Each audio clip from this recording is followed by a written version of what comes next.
Good Monday morning. Welcome. Is it Monday? Yeah, it is Monday, right? Yeah. Super Bowl Sunday, the day after. Not good.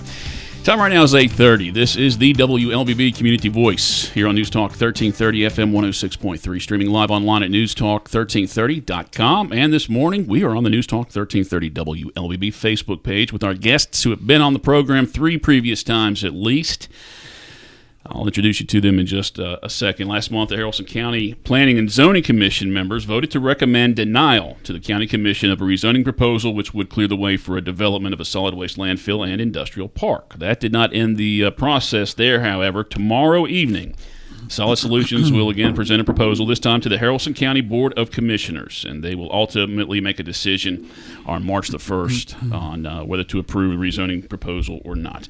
Our guest this morning from Solid Solutions, T. Stribling to my left and Ernest Kaufmann, and again, thank you, gentlemen, for coming to be on the program and just informing people who in Haralson County who do care so much about knowledge, want the knowledge of this project, and at least you're giving them things to talk about and consider, hopefully, throughout this. Thank you for having us again. Absolutely. Yeah. Again, that hearing is tomorrow night, I believe at 6 o'clock, and it'll be at the Buchanan Gymnasium. And Solid Solutions will have an hour-and-a-half presentation, and then there'll be an hour-and-a-half rebuttal, and there'll be room for questions in there. So it could be another long evening for those who are going to participate. Being this is the last show that you guys will talk about this ahead of this presentation tomorrow night. What are you going to say? Is there anything different in your proposal than what was presented to the Planning and Zoning Commission last month? Steve, I think what we're going to be focusing on is what we have throughout this whole thing, and that's the facts. And talking about the facts and talking about how we meet every single ordinance that there is that's out there, and we meet the state and federal laws, exceed state and federal laws.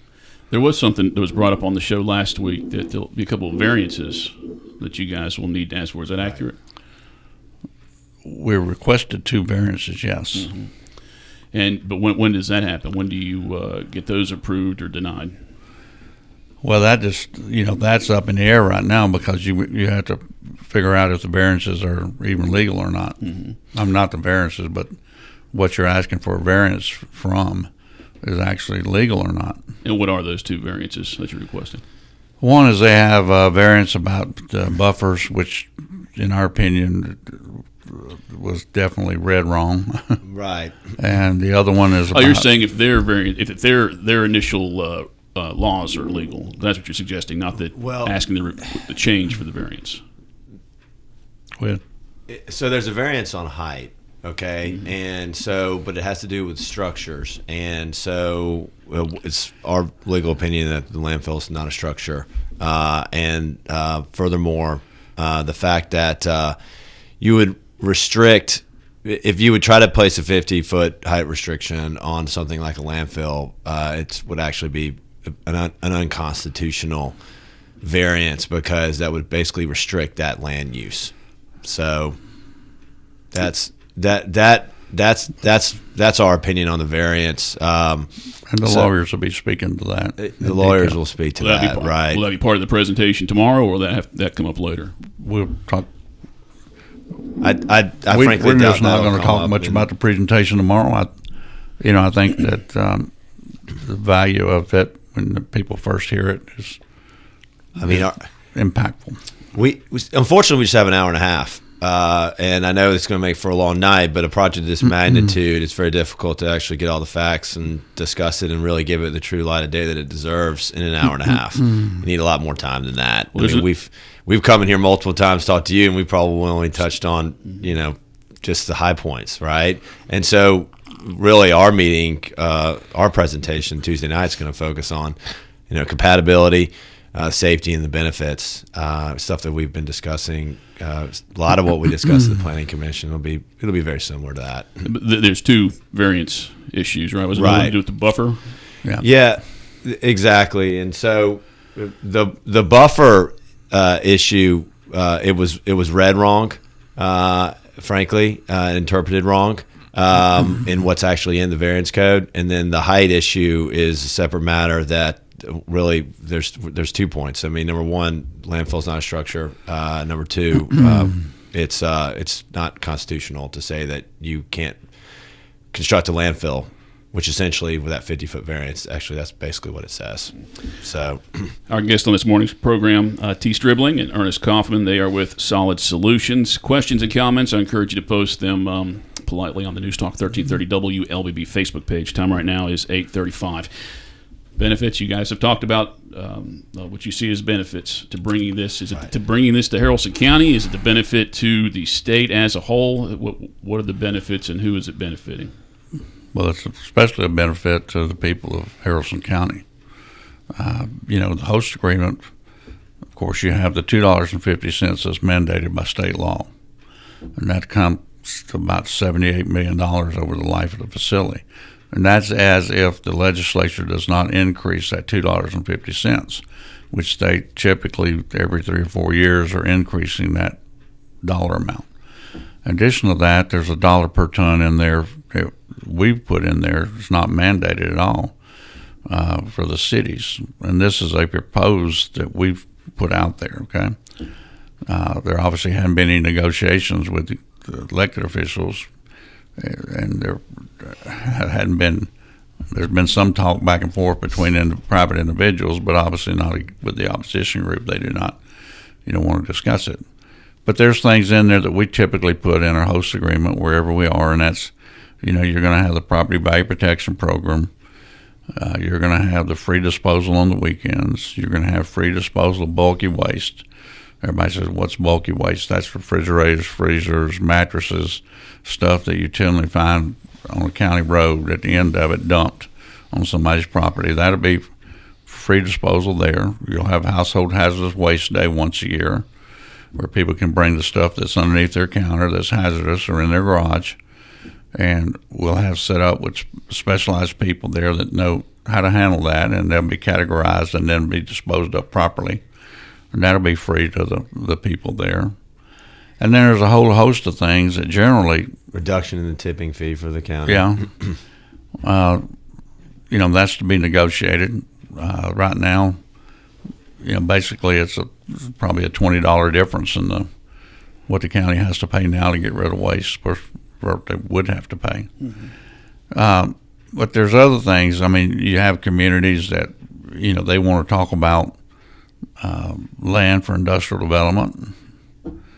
You have communities that want to talk about parks and recreation. You have communities that, wanted money for the library each year to help fund the library.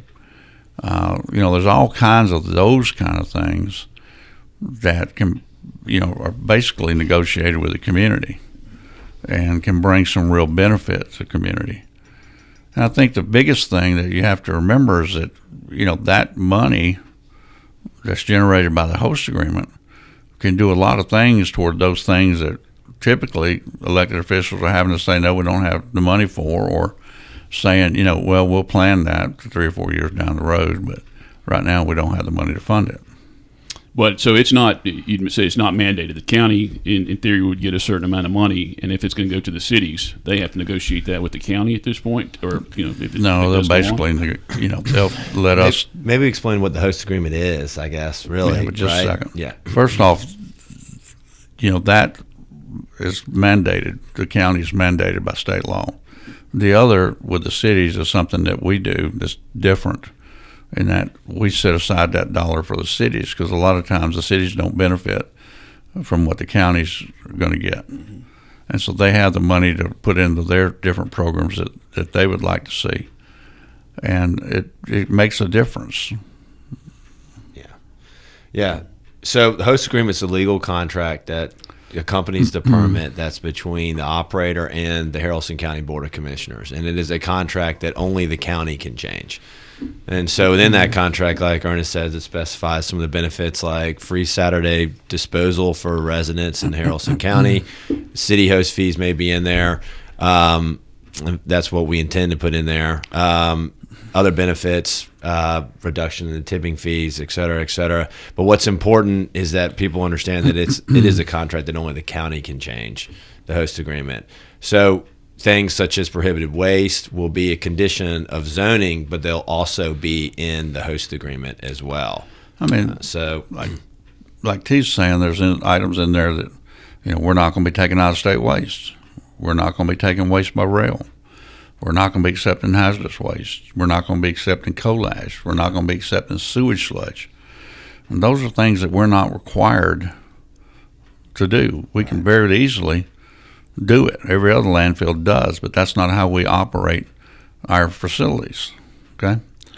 And then the last thing is that, when you go to a community, you always have people that say, well, we're not going to talk about a host agreement. The opposition's always, we're not going to talk about a host agreement.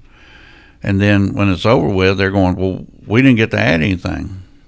Well, if you're not trying to talk about something, it's hard to add it. Right. And the fact is, it doesn't matter if you oppose it or you're for it. If you're really in the best interest of your community, then you're going to sit down and talk about the things that you think are important to be in there and the things that concern you, and maybe try and get some of those things dealt with. Right. So that's the whole purpose of a host agreement, is really to sit down and listen to what the community's saying, and then implement things that can benefit the community, and then try and, if they have in different areas, if they have legitimate issues, and we try our best to try and cure those issues. Time right now is 8:41. Before we do take a break, we talked about the host agreement. One of the concerns I've heard is that this is not the first landfill that you've worked towards or worked for to make happen. If you sign a host agreement with the county now, and whatever you put in there, say you sell it in a year or anything like that, how does that affect that host agreement? Does that, whatever you say or whatever you promise is going to happen and won't happen, does that eliminate the person who takes that over? And Colin, it goes beyond that even. I mean, everything that we have in the zoning, everything that we would have in the state permit, and everything that we would have in our host agreement, all of that is bound by whoever we sell it. If we sell it, it's bound by whoever buys it. They're bound to all those agreements. They can't just come in and not abide by them. It's all contractual. The host agreement's a contract with the county. Everything else is on the record. You can't just violate what the zoning conditions are. Once you have a permit, you can't just violate what the state and federal government does or says you have to do. And in fact, at that point, as designs and things change over time, and there may be a better way to do things, and those kind of things you have to carry forward with. Well, we're already doing so much of that too already, in all these voluntary restrictions that we're making a part of our zoning application. The prohibited waste, the close as you go, things like that. Those are advances in the industry that would just make us different than other developers, other landfills around. So we're already doing that. And we're getting the same question here that we've gotten every other place we've been. Somebody comes up to you and says, all right, well, what happens if there's no host agreement? And you look at them and say, we make more money. These are all things that come out of our bottom line. So people don't want to have a host agreement. It's irresponsible. Yeah, I mean, we could talk about the possible recreation development, Ernest, at the northern part of the development. Yeah. Well, we've got some land set aside for quote industrial or / recreational, but that's something the community will have to, decide when it's time.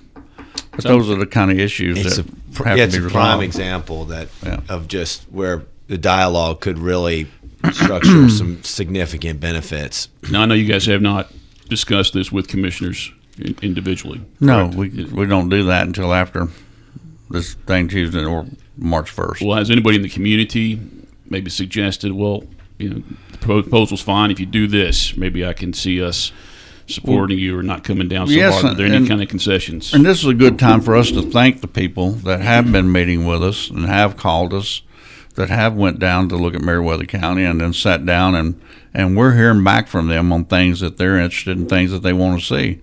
And so we appreciate those people that we're getting that kind of feedback and involvement from.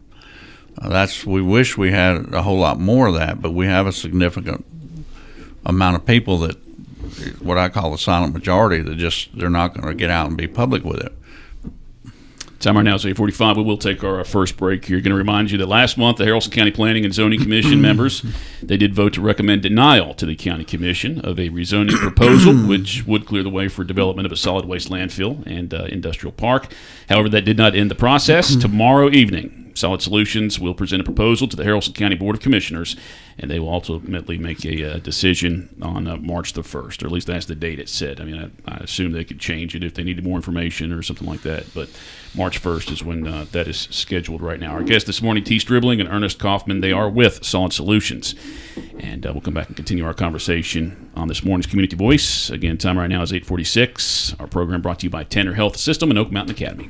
I'm Michael Flynn, Oak Mountain Academy class of 1978. Katie Flynn, class of 2010. Justin Flynn, class of 2014. Logan Flynn, class of 2019. And I'm Marnie Flynn, current teacher at OMA. My uncle Richard Owen Flynn, a founding father of Oak Mountain Academy, had a vision to see students become confident leaders who hold a faith-based value system in an academically rigorous environment. We are proud to celebrate 60 years of fulfilling my uncle's vision. Our family invites you to visit the campus or oakmountain.us today.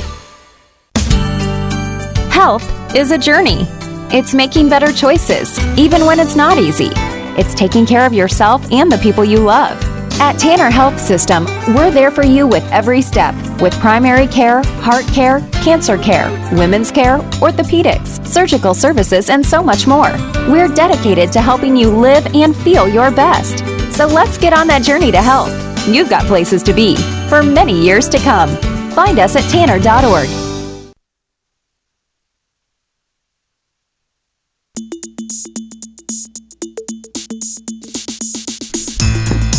8:47.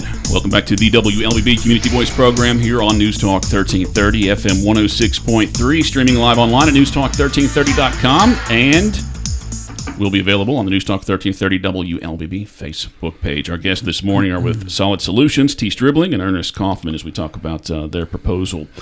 They'll make the presentation to the Haralson County Board of Commissioners tomorrow evening. That is scheduled for 6 o'clock. They'll have an hour and a half to make a presentation. Anybody who has anything to say against it will have an hour and a half to make a presentation. There'll be other questions going on as well. It's at the Buchanan Gymnasium in Haralson County. Again, 6 o'clock tomorrow evening. We've talked several times. We've talked aside from this program. We've done interviews over the phone as well. And I still hear things, suggestions, and concerns from people. What are the biggest concerns that you guys have heard that perhaps are not accurate or misinformed or not informed enough? Well, a lot of what people have heard have been spin doctoring, in some cases just out and out untrue. I mean, the first one's got to be coal ash, right, Ernest? Yeah, and I mean we run into that all the time. It's easy to be against something or to tell people stuff that doesn't make a whole lot of sense. It's really easy to do that and get people stirred up. It's a whole nother issue to spend 3 years studying something, having real experts evaluate it, and get all the studies and all done. It's hard to do that. It's easy, and unfortunately in government these days, about all you see that shows up anymore is people that's against something. Think about it a minute. Oh, yeah, I covered. Yeah. Right, that's it. Okay. I mean, Meriwether County, people down there, when we started that project, we immediately announced that we were going to do a industrial park. They just laughed and laughed, that nobody was going to come down there to Meriwether County first, and secondly, was definitely going to come down there because of the landfill. And, it's interesting that the opposition, I think, at the last meeting referred to us putting lipstick on a pig. Well, let me tell you something. When we say we're going to do something, we do it.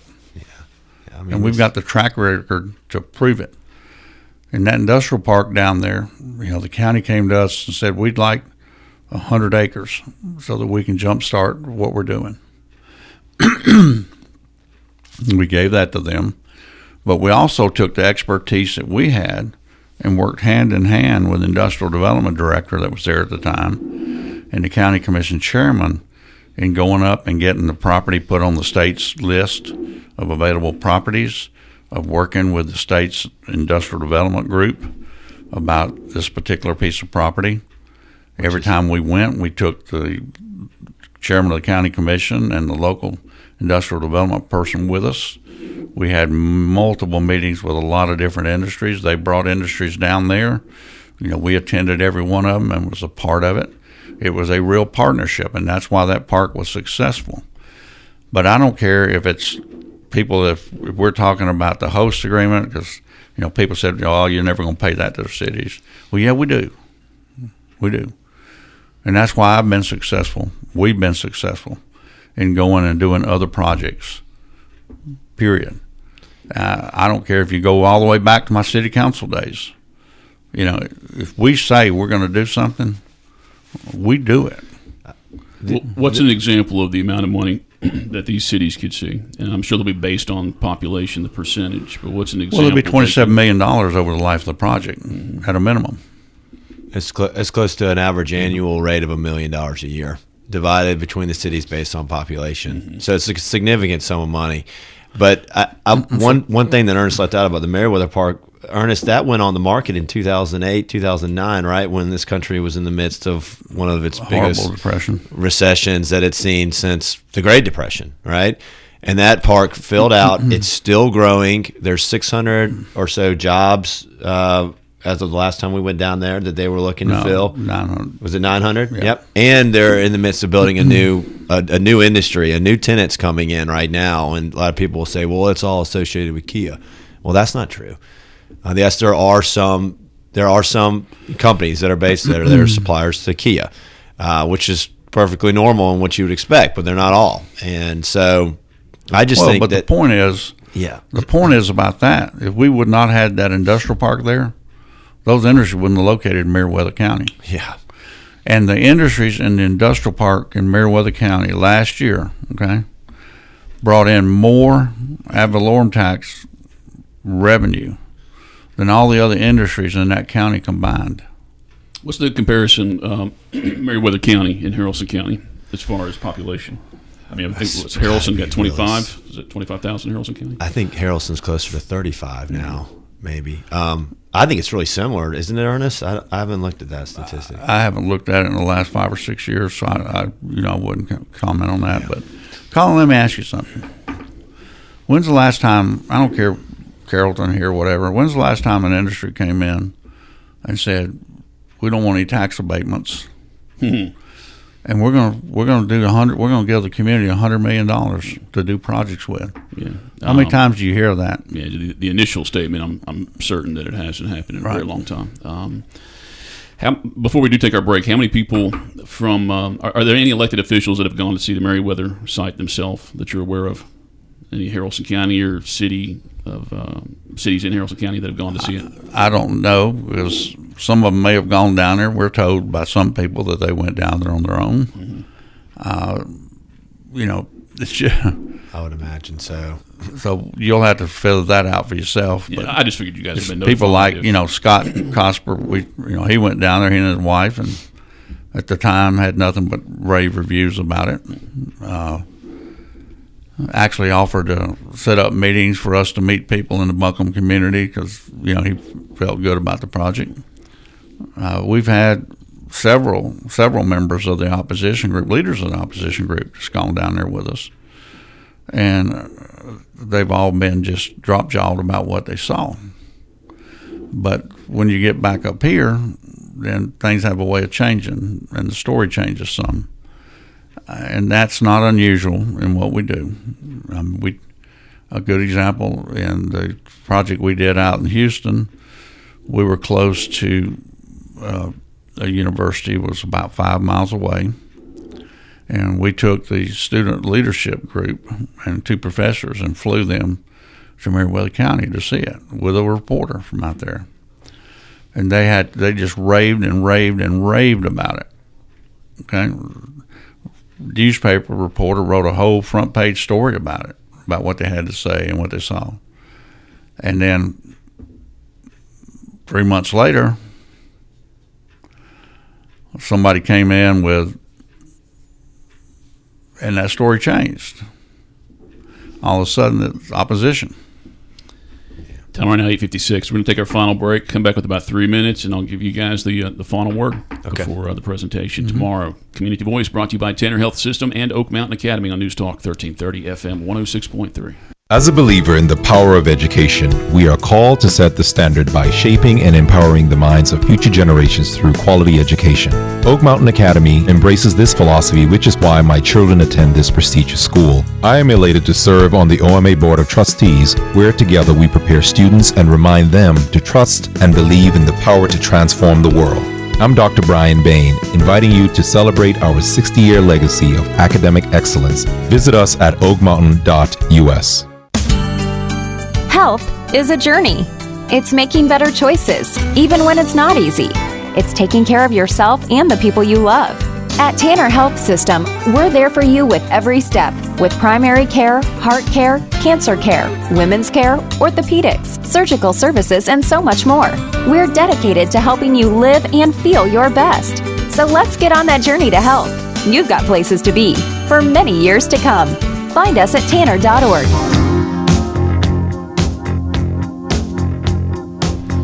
8:57. Welcome back to the WLBB Community Voice, News Talk 1330, FM 106.3. Wrapping up our program this morning with two gentlemen from Solid Solutions. Sitting to my left, Tree Stribling, and on my right is Ernest Kaufmann. As I said before the break, guys, you guys are making the presentation to Haralson County Board of Commissioners tomorrow night, 6 o'clock. We are. And they'll ultimately make a decision. March 1st is when that date is set.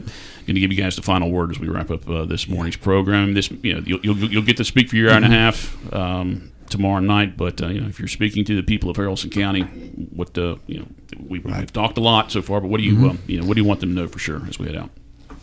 Well, we're different. We've gone out. We've assembled a tremendous piece of property right on the interstate. It's very unique. The benefits are real, and maybe it's really just the nature of the world that we live in today. People are just predisposed to be negative. People are predisposed not to trust science. People are predisposed to just feel like everything's a conspiracy. These benefits are real. What we've got in front of the county is proven. We've done it before. It's proven by going to Meriwether and seeing it. And I want people to not be focused on maybe what this can't be, but focus on what it can be, because it's the transformational development project for Haralson County and its future. And Colin, we'd like to thank you and the community in Haralson County for their involvement. We hope that when we're moving this thing forward, that people like you are going to stay involved and hold us accountable to what we said. Right. Okay, and we hope the community is going to get involved through the community Citizens Committee that we're setting up, that they will get involved and hold us accountable. And the people that are going to be on that committee are not going to be people that support us. We'd rather have people that didn't support us. And so we thank them. We know we put the community through a lot. Unfortunately, it's just the way it is. And the people that are generally in opposition prey on the exaggerated and misrepresented stuff. And that's unfortunate. But we're glad to be here. We look forward to a long future here. We look forward to a true partnership with Haralson County and our company. All right, tomorrow evening, 6 o'clock at the gymnasium in Buchanan. The Haralson County Board of Commissioners will hear this presentation, rezoning presentation. Is there anything else on the agenda for tomorrow night? I don't know. Okay, because hey, we're already looking at 4 hours, so if there's more to it, we'll find out. Anyway, guys, thank you. And thank you for listening to this morning's program here on News Talk 1330, FM 106.3.